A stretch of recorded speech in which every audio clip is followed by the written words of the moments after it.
dias, bem-vindos! E se você não se inscreveu ainda no meu canal do YouTube, aproveite agora para se inscrever, vai dando seu like. Um personagem icônico, referencial para toda a história dos quadrinhos. Eu estou falando do Superman, Super-Homem. Quem será que criou esse personagem? Meu nome é Lei Almeida, eu sou desenhista industrial e criador do Robozão. E convido para esta super aventura. Aliás, super aventura me lembra a Marvel, que é outra história. Sabe, o Super-Homem vem a nos restituir a glória, mudando O ano era como 1938 e a Grande Depressão dos Estados Unidos varria o mundo inteiro. E como o próprio nome descrevia, deixava todos deprimidos. Dois jovens adolescentes, filhos de imigrantes judeus, tentavam se inserir nessa sociedade, que cada vez mais procurava os culpados nas minorias.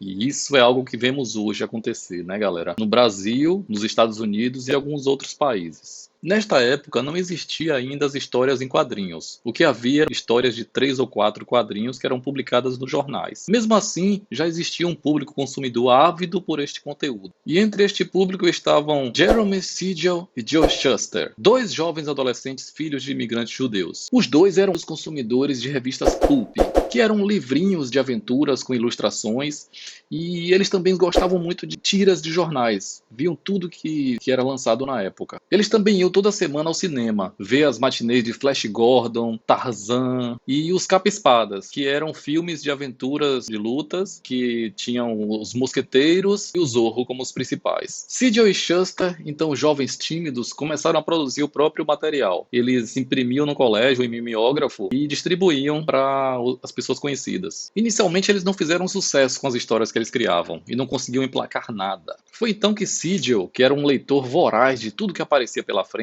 fez uma releitura do personagem Gladiator. Em 1933, eles lançaram The Reign of Superman, o reinado do Super-Homem, na tradução em português. E ele era inspirado no personagem Gladiator, o qual tinha superpoderes, só que estava longe de ser o Super-Homem como conhecemos hoje. Ele era careca e era um vilão. Esta personagem era tão ruim que Siegel preferiu nem assinar o trabalho. Ele colocou o pseudônimo de Herbert Fine.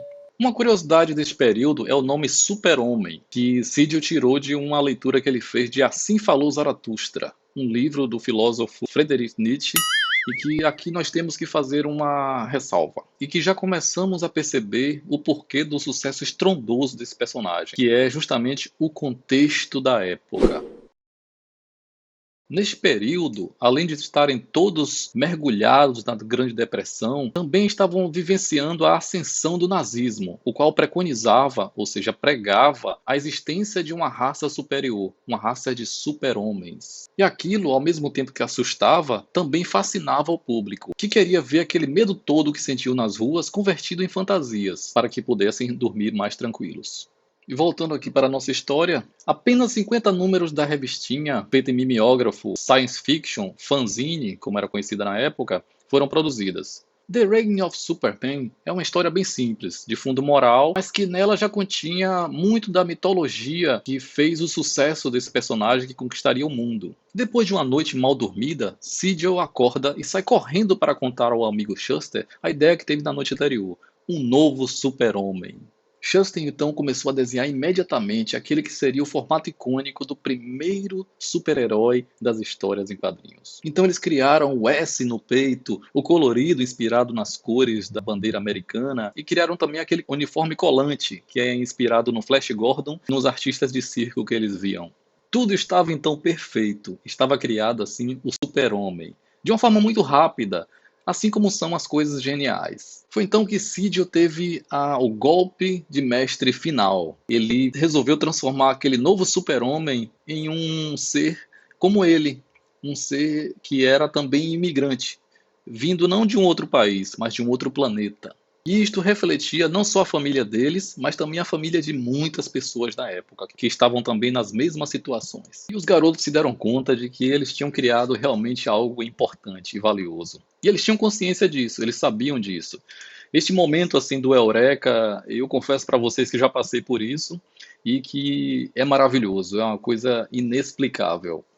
E a primeira edição do Super-Homem saiu na Action Comics número 1, que foi lançada em abril de 1938, com a data de capa de junho de 1938. A história de Kal-El vocês já conhecem. Esse é o nome original do Super-Homem, do planeta que ele partiu, e ele é um mito inspirado em outros mitos. Inspirado em Jesus Cristo, inspirado em Moisés, que são personalidades, que são divindades destinadas a salvar o mundo. São messias e salvadores da pátria. É uma história muito bonita, muito inspiradora. No entanto, o que pouca gente sabe é o destino dos criadores deste personagem que é o Superman. Que destino teve eles? Jeremy Siegel e Joe Shuster acabaram se envolvendo por questões contratuais e por inocência em uma disputa judicial com a DC Comics, que era a editora da época, e eles acabaram perdendo. E eles foram obrigados a vender todos os direitos do Super-Homem por um valor de $130. Mais tarde, eles já idosos e vendo todo o sucesso e ascensão do Superman, tendo blockbusters, grandes superproduções no cinema e também seriados na TV, resolveram reivindicar algo para a DC Comics, algo que eles teriam direitos. A DC Comics acabou cedendo para eles uma pensão vitalícia para que eles sobrevivessem com esse dinheiro até o fim da vida. Não foi só uma sacanagem com os dois criadores, foi também, na minha opinião, uma desumanidade. Mas é algo quase quixotesco, como falei no outro vídeo, querer humanidade de uma indústria capitalista. Realmente é algo impensável. No entanto, há pessoas, diretores dentro de uma empresa que podem pensar de uma forma mais humana sobre os criadores. A inspiração principal de Siegel para o seu personagem, que era imune a balas, ele não era perfurado por balas, foi seu pai, que fora assassinado por tiros quando ele era ainda um garotinho. Aí está a real essência deste personagem, tão forte e cativante até os dias de hoje.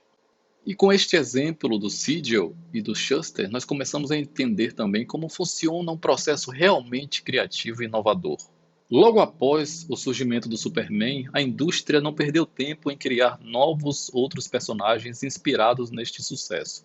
Surgiram Mulher Maravilha, surgiu o Homem-Aranha, Batman, uma legião de outros personagens. Uma indústria avassaladora que não perde tempo nem dinheiro se aproveitou ao máximo da ideia. No entanto, o que vemos hoje são continuações, são mais do mesmo, e não algo realmente criativo e inovador como aqueles jovens adolescentes fizeram. Obrigado por assistir. Eu não falei dos filmes do Superman, porque só eles já dão um vídeo à parte.